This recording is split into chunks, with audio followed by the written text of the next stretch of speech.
From WABE in Atlanta, this is Savory Stories, a show where we take a look at Atlanta's people through its cuisine and food history. On this podcast, we trace Atlanta's food story from the past to the present, getting to know Atlanta's culinary creators and demystifying stereotypes about food. I'm Akila McConnell, culinary historian and owner of Unexpected Atlanta Tours, the #1 rated Atlanta tour and activity on TripAdvisor, and author of A Culinary History of Atlanta. And I'm Chef Asata Reid, owner of Life Chef, where we help you live a life you love, and author of How to Feed a Kid, a Parent's Guide. Today, we are talking all things of brunch, in the verb sense. We're brunching. That's right. We are brunching because we've done a brunch-esque episode on waffles a while back, but today it is all about the verb, the concept of brunching. And we have a brunch expert with us today, the one and only Mike Jordan, senior editor on Black culture at the Atlanta Journal-Constitution, freelance writer, and Atlanta food lover. Mike, welcome. Hey, y'all. Great to be back. How y'all doing? Yeah, so glad to have you back. We can't wait to talk to you today about brunching. So we know that you know a lot about brunch, specifically here in Atlanta, and you even won a James Beard Award in your reporting about brunch around town. We've included a link to that amazing article in our show notes, but Mike, can you give us a preview? This was one of 3 stories that I got the award for, and it was a story in a brunch issue for Atlanta Magazine in 2023. And the online version of the story is called Atlanta's a Divided City. Could Unity Be Found on Sunday at 11 a.m.? And the intro comes like this. A wise man from Atlanta once said that 11 o'clock on Sunday is one of the most segregated hours in America. Of course, Martin Luther King Jr. had things of greater import than brunch on his mind when he made that observation in April 1960 during an interview on Meet the Press. He was talking about integration, specifically related to the Christian church, but there's more than a one-to-one correlation between church and brunch. That's such a great intro. Such a great intro. It's a great article. Highly recommend that y'all go and check that out. So before we dig in, what is your standing brunch order? Akila, go first. All right, so my favorite brunch order is eggs Virginia Highland, or a variation of that. This is a dish that Murphy's, the iconic brunch destination in Virginia Highland, they've been offering this for, 25 years, something like that. Here's how it goes. It's spinach, mushrooms, poached eggs on focaccia with a creamy sun-dried tomato hollandaise with a mimosa. That's just excellent. Mike, how about you? I actually cook brunch more than I actually go out and eat brunch. Same. But I would say in general, if I'm going out to eat brunch, it's usually like a pastrami hash, because that's something that it takes a little bit more time. And if I woke up and I'm just like, I want brunch right now, I can just go and someone's already got it ready for me. But I love that the savory parts of the beef and all that, seasoning and flavor that you get with the potatoes when they're done really well. That's my brunch order. Love that. I am a savory. And a French 75.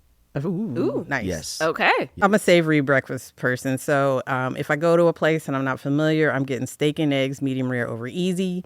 But fried fish and grits, or potatoes if your grits are not stellar, that is my standing order, especially if there's a sauce involved. I stand for the fish and grits over at Auggies on Ralph David Abernathy. It's a big old fillet of fried catfish and some kind of Parmesan sauce. I don't know, but it's good. And Rosie's over on Sylvan Road.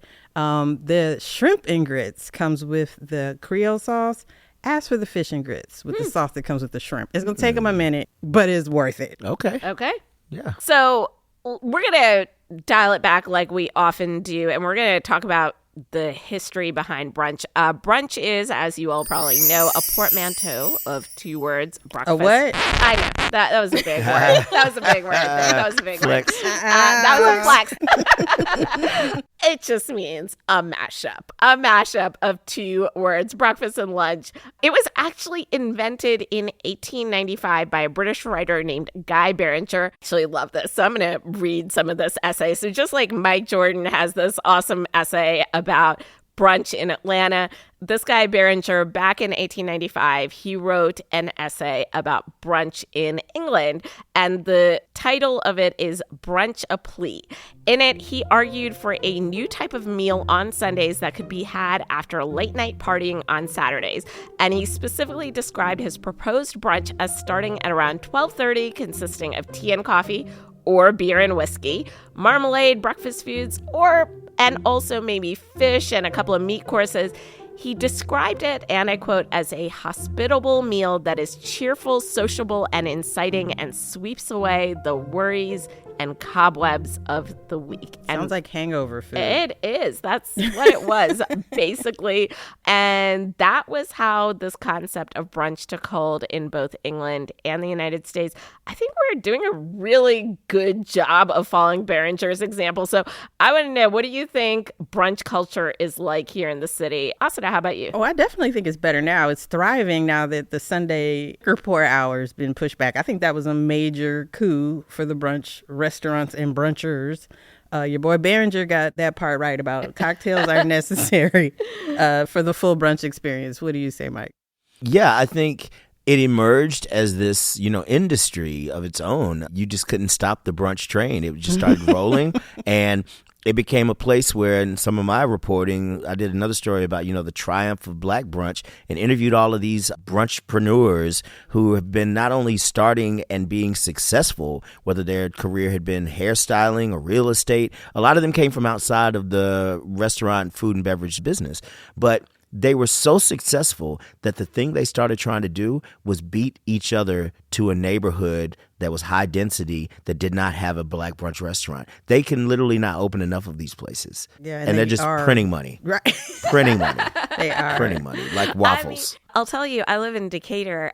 There are now, I'm pretty certain, 5 restaurants that are solely breakfast/brunch places, and they keep on opening up. And I'm like, it's a city of 2 square miles. Do you really need this many brunch places? But the demand is high. Downtown East Point, and I put downtown in quotes because we're literally talking about a strip on the street. It's like 5 brunch spots back. You mean College Park? Oh yeah, downtown College Park. Yeah, because downtown East Point, we ain't got it there. No, College Park. You're right, but it's literally like 5 brunch spots back to back. Yeah. And if you throw a rock, you'll hit another one. But it's like literally the lines got so long that someone needed to pick it up. So it was like the rising tide that lifted that whole. And what's interesting about Main Street College Park? Before those brunch restaurants came, there were a bunch of non-Black owned places that failed repeatedly in those spaces. Yeah. And brunch is what stayed and stabilized And that it's area. anchored it, yeah. Interesting. So brunch is the anchor concept because, we've talked about this before, that I have this theory that for a neighborhood to really thrive, it needs anchor restaurants or anchor foods. Maybe brunch or brunching restaurants is the anchor there. Yeah. That's really interesting to think about. And there's distinctions. I mean, we serve breakfast all day, we serve breakfast all week, and then there's brunch, and then there's Black brunch. Like, let's get into some of that. Yeah. Okay. So let's actually, again, go backwards because brunch was very different 100 years ago than it is today. In the 1930s, I actually found this really great newspaper article in 1933 with Mrs. S.R. Dull, who was a food writer for the Atlanta Journal-Constitution back then. At that time, it was just the Atlanta Constitution. She was the most important food writer in the city at the time. So, Mike, she's one of your journalistic colleagues from 100 years ago. She actually wrote a full article about brunch as a new fashion in eating. She provided a lot of descriptions on what to eat, when to eat. And I think it's kind of fun to compare a 1930s brunch with the brunches of today. So this is like, now we're almost 90 years later. So first off, what time was brunch served in the 1930s? Mike, what do you think? I would say 2:00. What do you think? Well, since it's between breakfast and lunch, I think you hit that sweet spot at like 11. 9:30 or 10 o'clock. Yikes, yikes, yikes. That was brunch time. That's early to be like dressed and out the house. That's breakfast. I think we were just Weekend. trying to stretch some definitions. That's breakfast. That was brunch time. 9:30. Okay, so was Mrs. Dull a fan of Sunday brunch? Yes or no? What do you think? No, Why do you think no? because it was disruptive to the societal norms of the times. Which is church, baby. Church! It was That's why I church. thought it was 2:00. Yeah, because I didn't 'cause think that it would be cool at all to not make sure church was And over. we know Exactly. Southern Baptists ain't getting out No. until a That's good right. 2:00. That is right. So back in the day, you would have Saturday brunch. not Sunday Oh. brunch, because Sunday brunch, Sunday was the day to go to church. And then after you go to church, you have your Sunday dinner, Yes. but not Sunday brunch. So Oh, that is very disruptive to the social norms because dinner is a big deal on Sundays. It's early. it's early. That's Yeah. right. So like 2 o'clock, 3 o'clock, 4 Right. o'clock, somewhere in there, you have Yeah. Sunday dinner. So you wouldn't have an 11 o'clock Sunday brunch. Also, Ooh. that would be good. So popular dishes, she talked about bacon and eggs and rolls. What do y'all think about chicken and waffles? Were they serving up chicken and waffles in the 1930s? No.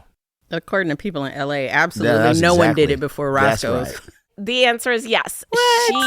So 1933. So this is like, I'm telling you, this is the lore, right? Like this is where we talk about legends Yeah. versus fact. Right. The legend goes that, chicken and waffles wasn't invented until like the 50s, 60s. Nope, 1933. She is suggesting fried chicken and waffles. She says that that's like standard brunch fare in that time. So what do you all think about brunch today? Who's being really creative with brunch menus in our city right now? Good question. I would have to say that the jury is still out on that. From what I'm seeing in a lot of brunch restaurants, you mentioned Murphy's. Murphy's is just a standard. The General Muir is just very, very, reliable. I think, again, Toast on Linux, and there's some other places that just do a really great job. And whether the majority customer base is black or whatever else, I do think that some of these places can get an interaction of different clientele.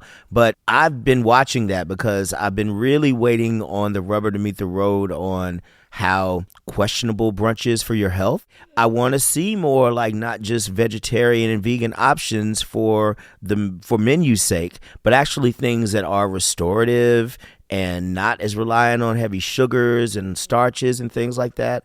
But I think the problem is, it goes back to the economics involved. Why would these brunch owners and operators change from the things that they know you came to get? You came for the chicken and waffles. That's what you heard about. You don't think about anything else. So it's like, if it ain't broke, don't fix it. Why would you mess up, especially if the restaurant business model is as tough as we say it is? Right. They're going to serve what the people demand. So I don't know that I'm seeing a whole lot of creativity that's catching on. I think some people are just trying to diversify the menu because they don't want to just have lamb chops. The copycat, because Yeah. there's a lot of you can't distinguish between the restaurants. It's like, oh, we've got red velvet waffles. Now everybody's got red velvet exactly waffles. what I was thinking. We've got peach cobbler waffles. Now everybody's got Hennessy margarita. Yeah. fried The- lobster tail. Now everybody's got fried the that- lamb chops. You can't even get lamb chops. Like if you go to the DeKalb Farmers Market just to get lamb chops as a regular person, it's like the city is sold out of lamb chops. This Not is at Costco. ridiculous. Ask me how I know. Okay, that's what I needed to know. I mean, I think I like brunch that's beyond the French toast and eggs brown, which is why Delbar sticks out. Like we can go yeah. eat something different. They're gonna stick with their Yes. their niche. They're I not agree. Yeah, so making tell us themselves about into Delbar's, somebody else. because their brunch is really unique. Delbar's still honoring its Persian roots. It's not changing its menu to make the brunch crowd happy, and that's what Right. I like about it. Like we're gonna stick with what we do. Brunch or breakfast culture in Iran, in Turkey is really a huge deal. So what I love about it is that they're honoring that culture as Right. well in their brunch fare. It's great. That is so a delicious. bucket list item here for me to go to Turkey and have brunch. Oh yeah, no, it's amazing. Oh my gosh, Let's just do that. it's so good. Maybe WABE will they'll send us to Turkey. Send us out Yeah, to just Turkey. say it on your I'd show like and it'll that. happen. I'd Yeah, like yeah. that. That would be great. But if I have to stick with the tried and true, but I mean, I know the cost of food and I know the effort that it takes to put into eggs and bacon. So I'm not really willing to stand in line at the big age of 50 for some breakfast. But I will come out of my pocket and I will spend that time to get in line at the Breakfast Boys over in College Park. It's not just the jerk chicken and waffles, which is good. It is a standout. It's that catfish, shrimp, and grits. They did not miss on the catfish or the shrimp or the grits. It is a picture perfect plate. It is decadent. It is delicious. And the service there is really friendly.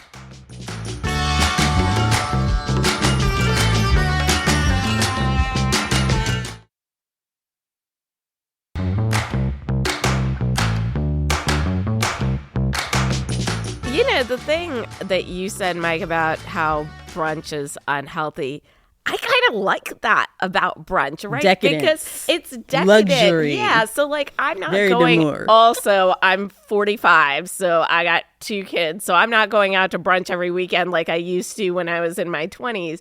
And when I go out to brunch, it's like a fun luxury decadence. I want that like really sugary, sweet yumminess. I went to brunch a couple of months ago at South City Kitchen, and holy smokes, they have these cinnamon rolls, so decadent. Yeah. I would never in a million years make that at my house because I know that there's like a half pound of sugar in them. I don't mind the decadence. I feel like that's kind of a big part of brunching as a verb, is that decadence. Where in our city is doing decadent brunching really well? Because I know I've heard about the gold flaked pancakes. So what do y'all think? That sounds like you're talking about breakfast at Barney's. And breakfast at Barney's pancakes are phenomenal. They're really good. If you can make really good pancakes seem easier to make, but we all know when we found pancakes that are really good, and then there's the stuff that is like a stone's throw away from Hungry Jack. Right. So they have great pancakes. A lot of these places, like you said, the cornbread at Marcus B&G. Oh my gosh, that fantastic. cornbread. It's drizzled, or I don't know if it's drizzled. It's like thrown in honey. Yeah. I don't even know what the It's word fantastic. It is so good. That cornbread. Miss Icy's cornbread is fantastic. Oh, really? Yes, I it haven't had is. that. Ooh. Yes, it is. It's similar to what you would get at Marcus B&G. I think that a lot of places are doing it. Again, my concern really when it comes down to, again, the decadence, it should be decadent. But the problem is that brunch is such a juggernaut that I wrote a story about this. We're now seeing weekday brunch restaurants. So again, that's not health-wise sustainable if we're decadent every day of the week, and it builds in a habit. So I think we should have a decadent brunch. It is celebratory to be at brunch. It's a beautiful experience. We're doing all these things, and I think there's a lot of creativity on the decadent side, but I'm just like, again, are we moderating this? Are we going because, again, there's a freedom and a cultural joy that we know we get from a brunch experience with our friends, loved ones, and family. But, can we do that all the time? Well, I also think that's important because of who's brunching. Because, again, Akila and I have tapped out. Like, no, I'm making pancakes at home with kids in my jammies, just to get us all up and out. That's not happening. But when I was younger, it's college friends, it's coworker buddies, it's sorors. Single ladies. It's single ladies. It's single guys. Yep. It's family. It's family, but it's your family that you made, not necessarily the family that you inherited. So with your chosen family, now you're dealing with a peer group with a vibe. It's a way to be over the top and eat and fellowship. But again, this is your chosen family. It reminds me of the donut brunch at Beetle Cat. Have y'all heard of that No. one? The entire brunch. I went to it once, yeah. Yeah, that was the whole concept was donuts in various forms. And there's a couple places that do a donut burger in the city. I'm trying to remember where there are, but there's a couple of spots that do like a Krispy Kreme burger. I mean, if you want to go to the hospital that day, that's the move, right? So there's definitely a move towards the decadence and being over the top. And how can you be creative and deliver this food in a way that may be constricting on a breakfast, a lunch, or a dinner menu? The brunch menu is more carnival and, get creative, get flashy. Yeah, that's and it's the Instagram, right? So let's talk about brunch cocktails because that's a big part of it too. So I know we've all heard about the bottomless mimosas, and I know, Mike, you've got an opinion on bottomless mimosas. I just want people to pay attention to the messages right in front of you. I mean, like, if it's bottomless, you're thinking it's bottomless like it'll never stop pouring, but bottomless is actually the level of which there is no bottom to where you would find that bottle of sparkling wine on the shelf. This is not Dom Perignon, people. I don't mean to shock anybody, but you've seen Andre. It might be Andre without the accent. Like, it might be, it might be Dre. It's Dre. Yeah. So, Dre. Still DRE. So, be careful with your bottomless mimosa. Bottomless might mean the other way, So who's doing some cool stuff with drinks in the city during brunching? A lot of people, actually. I think that, to me, is actually the thing that would pull me out and to come to some of these places. I mean, in terms of brunch, like, again, I like French 75s. That's like my go-to brunch cocktail. And, when you're going to have something like that, you can make it at home, but I like going somewhere and I like seeing it in its proper stemware and in a really nice champagne flute. And, the lemon is kind of squiggly the way they've cut it and everything like that. And I'm just like, oh. So I'm just as much of a sucker for an Instagrammable beverage as well. I want it to taste extraordinarily good. I want you to have a gin or a cognac that I may not have at the house. I want you to have fresh lemon. I want all of these things to happen for my brunch cocktail. But I think there are several places. And also, I think brunch cocktails are kind of just cocktails now. You see Negronis on brunch cocktail lists, and Negroni is certainly not for everybody. It might be my favorite drink overall. Is it? Yeah, I love Negroni. Well, that's controversial. Yeah. Well, because I'm drinking it for the palate cleansing, for the aperitif, even it's a digestif in some places. You can put Negroni anywhere if you can deal with the bitter flavor of it. But I see that. I see, again, a French 75. I see a lot of these beverages are on the menu anyway. So I kind of see like brunch cocktails seem to have kind of gone mainstream in a way, and they mix and mingle because they probably are doing a good job of helping settle all of that decadent food. The real key to brunch here is an elevated experience, but that's not all brunchers. So let's talk about where's the line drawn between the grass wall neon light brunch and the, hey, I just wanted a side of eggs with this. That's Waffle House for me.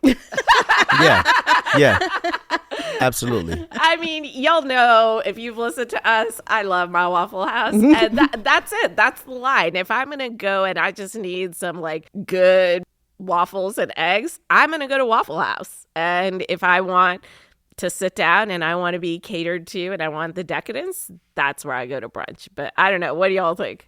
I think, my theory on like even how all of it's a little different, and like, you go for this. If you want breakfast, you go to breakfast, but if you want to go to brunch, it goes kind of back to what you were saying earlier about the lady who was establishing, like the rules of brunch and whatnot and the proper etiquette and what time it began. For me in Atlanta, I think brunch culture now and these grass walls and all the things that have happened, because brunch really became a thing, because of that brunch bill that changed the time, but also because if y'all were around and remembered this, there was a day party culture. Oh, yes. And people forget that we didn't really have brunch. They've merged. But day parties, yes. And it was the Yes. same amount of time as you said Saturday. Saturday was a day party day, and it would sometimes leak into Sunday, but it was generally Saturday. And I think that's what happened. The grass wall is a club thing. And this goes back to, again, my theory is, again, Atlanta merges, lounge and dining culture in a way that is, it projects onto other cities.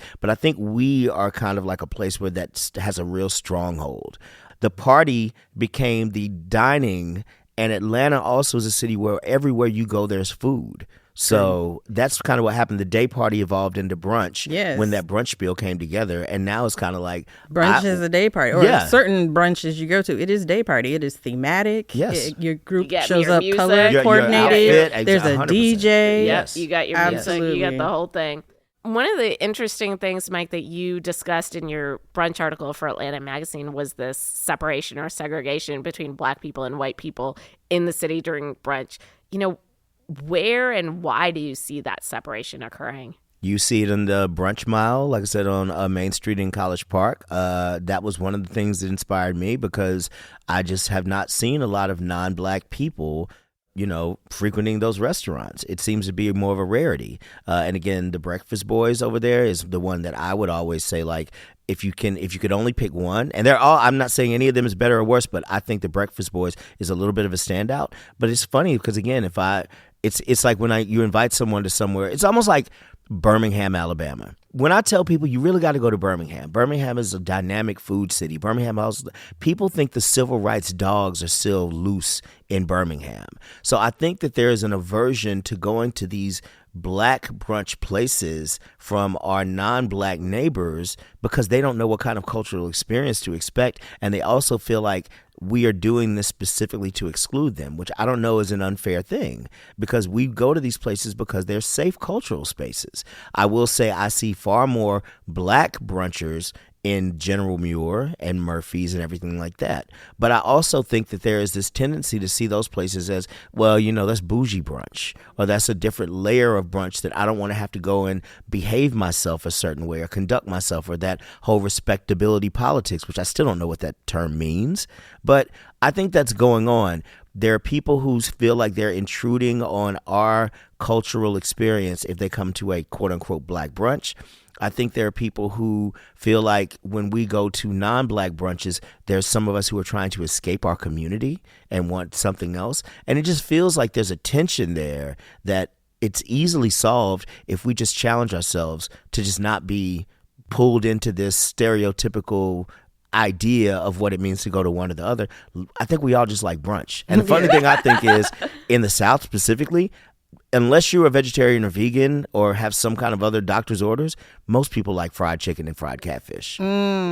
If you don't see those at a black-owned place or even a white or an Asian or Persian-owned place, you probably should, just keep brunching. Yes. But I think it's just something that we've allowed to fester, and it just needs to be addressed, and we can address it by breaking bread with each other. Get out of your comfort zone. I've sat in a black brunch setting and seen a white couple come in, sort of assess the room and about face out. But then like a few minutes after them, another couple came in and they were like, hey, and got with the vibe and came on in. So it's like no one's going to stop you at the door in any of these settings. That's right. And you can come in and you can partake and you can have a bougie brunch, or you can have it's just a side of eggs, or you can have, the lit brunch experience. It's up to you on how you want to kind of come in the door. And I think it's important to point out it's not just between black and white people who have these different restaurants for brunch. On Sundays, if you go to the dim sum spots like Oriental Pearl or Canton House, you're going to be packed. You want to wait. Absolutely. Primarily with Chinese families. If you go to Madras Mantra on Sunday morning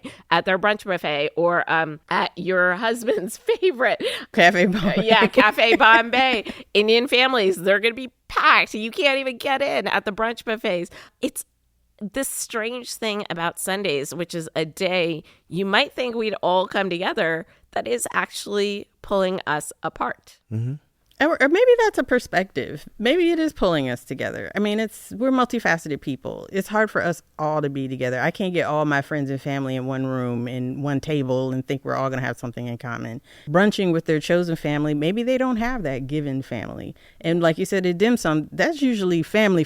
Those are the folks that's a bloodline thing. And mama ain't cooking dinner later. Yeah, same for the Indians at the brunch buffets. It's our Sunday buffet. Like, we're going to come here and eat. Absolutely. Mm-hmm. And then It's family. So I think we're coming together, but maybe we're coming together in just different pockets. Share bottomless mimosas or mango lassies, as it were.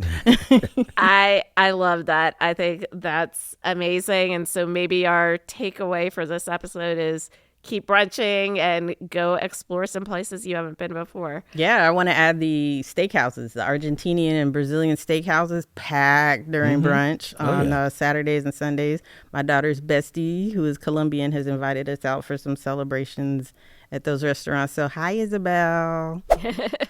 So what about you, listeners? Do you have a favorite brunch spot in the city? And do you find your brunch locations to be segregated? Visit us on Instagram and let us know. And a humongous thank you to Mike Jordan, as always, for sitting in with us and sharing his insights. Mike, we so appreciate you. Would you let our listeners know where to find you? I can be found at Michael B. Jordan on Twitter, at Mike Jordan ATL. Twitter is X now. I keep saying Twitter. I know. I'm always going to say Twitter. Can we keep it though? Because X just sounds it does. Strange. It's strange. At Mike Jordan ATL on Instagram, and you can follow my work and the work of other great journalists in Atlanta at ajc.com/UATL. That's the letter U. ATL. That's Black Culture at the AJC, and we'd love to have you come over and subscribe and read what we're doing. We are catering to the community and always brunching at all times. Don't tell our doctors, please. Right. Brunching is a verb. It's a thing. We're going to keep doing it. Well, thank you all again. Thank you, Mike, again. We will see you with another episode. Savory Stories is produced by Crystal Devone and Kevin Rinker, with additional production and editing from Scotty Crow. The series was created by Summer Evans and premiered on City Lights with Lois Reitzes. For more info, visit wabe.org/Savory Stories.